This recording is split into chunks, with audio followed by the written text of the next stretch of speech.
ನಾಚಿಕೆ ಆಗಲ್ವೇ ನಮ್ಮ ಈ ಥರ ಕೆಲಸ ಮಾಡೋಕ್ಕೆ? ನೀವು ಫೋನ್ ಮಾಡಿದ್ರೆ ಬೇರೆಯವ್ರು ಫೋನ್ ಮಾಡಿದ್ರೆ ಹಾಫ್ ಅನ್ ಅವರ್ 1 ಅವರ್ ಮಾತಾಡ್ತಾರೆ. ಏನಂದ್ರೆ ಕೆಲಸದವ್ರು ಫೋನ್ ಮಾಡಿದ್ರು ಮಾತಾಡ್ತಾರೆ. ನಿಮ್ಮ ಫೋನ್ಗೆ ಪಾಪ ಬ್ಯುಸಿ ಇರ್ತಾರೆ. ಮತ್ತೆ ಮನೇಲಿ ಬಂದರೆ ಮನೆಗೆ ಒಂದು ಫೋನ್ ಬರಲ್ಲ. ಅವ್ರು ಹೇಳ್ಬಿಟ್ಟಿರ್ತಾರೆ ನಾನು ಬಂದು ಹೊರಗಡೆ ಫೋನ್ ಮಾಡ್ತೀನಿ ಅಂತ ಹೇಳಿರ್ತಾರೆ. ಮನೇಲಿದ್ದಾಗ ಒಂದು ಫೋನು ಬರಲ್ಲ. ಆ ಥರ ಹೊರಗಡೆ ಹೋದ್ರೆ ನಾನೊಂದು ಫೋನ್ ಮಾಡಿದ್ದೀನಿ ಅಂದರೆ ಅವ್ರೇನನ್ನು ಕೆಟ್ಟ ಕೆಲಸ ಮಾಡ್ತಾ ಇದ್ರೆ ಫೋನ್ ಎತ್ತಲ್ಲ. ನಾನು ಕೆಲಸದ ಮೇಲೆ ಇದ್ದೀನಿ, ಪದೇ ಪದೇ ಮಾಡಬೇಡ. ಮಾಡಿದ್ರೆ ಬಂದ್ಮೇಲೆ ಹೊಡಿಯೋದು, ನಾಯಿ ಹೊಡೆದಂಗೆ ಹೊಡಿತಾನೆ. ಈಗ ಹಾಕ್ಕೊಡೋದು, ಹೊಡಿಯೋದು.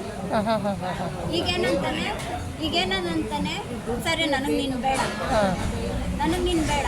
ನೀವು ಸಣ್ಣ ಇರೋದಕ್ಕೆ ಬೇಡವಂತ? ಸಣ್ಣ ಇರೋದಕ್ಕೆ ನಾನು ಸುಖವಾಗಿ ನೋಡ್ಕೊಂಡ್ರೆ ದಪ್ಪ ಆಗ್ತೀರಮ್ಮ.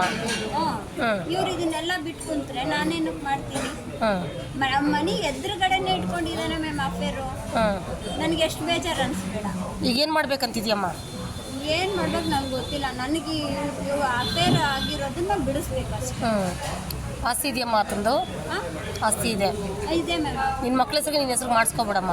ಮಾಡಿಸ್ಕೊಡಲ್ಲ, ಕೊಡಲ್ಲ ಅಂತೆ. ಯಾರು ಚೆನ್ನಾಗಿ ನೋಡ್ಕೊತಾರೆ ಅವ್ರಿಗೆ ಮಾಡಿಕೊಡ್ತೀನಿ ಅಂತಿದ್ದಾರೆ. ಕಟ್ಕೊಂಡು ಹೆಂಡತಿ ಚೆನ್ನಾಗಿ ನೋಡ್ಕೊಳ್ಳಲ್ಲ, ಇಟ್ಕೊಂಡಿರೋ ನೋಡ್ಕೊಳ್ತಾಳಂತ ಅವನಿಗೆ.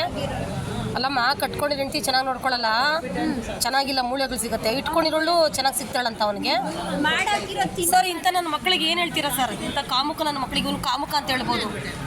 ಅವನಿಗೆ ಗಂಡನೇ, ಬಟ್ ಇಂಥ ಕಾಮುಕ ನನ್ನ ಮಕ್ಕಳಿಗೆ ಹೆಂಡತಿನ ಇಷ್ಟು ಚೀಪಾಗಿ ನೋಡಿ ಬೇರೆಯವ್ರ ಹತ್ರ ಅಪ್ಪೇರ್ ಇಟ್ಕೊಂಡು ನಿನ್ನ ಹತ್ರ ಮೂಳೆಗಳು ಸಿಗುತ್ತೆ, ನಾಚಿಕೆ ಆಗುತ್ತೆ ಸರ್ ಹೇಳೋಕ್ಕೆ. ಇಂಥ ಕಾಮುಕ ನನ್ನ ಮಕ್ಕಳಿಗೆ ಯಾವ ಥರ ಶಿಕ್ಷೆ ಆಗ್ಬೇಕು ಹೇಳಿ ಸರ್?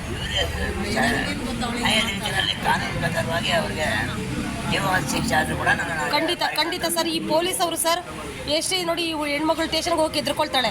ಯಾಕೆಂದರೆ ಸ್ಟೇಷನ್ಗಳಲ್ಲಿ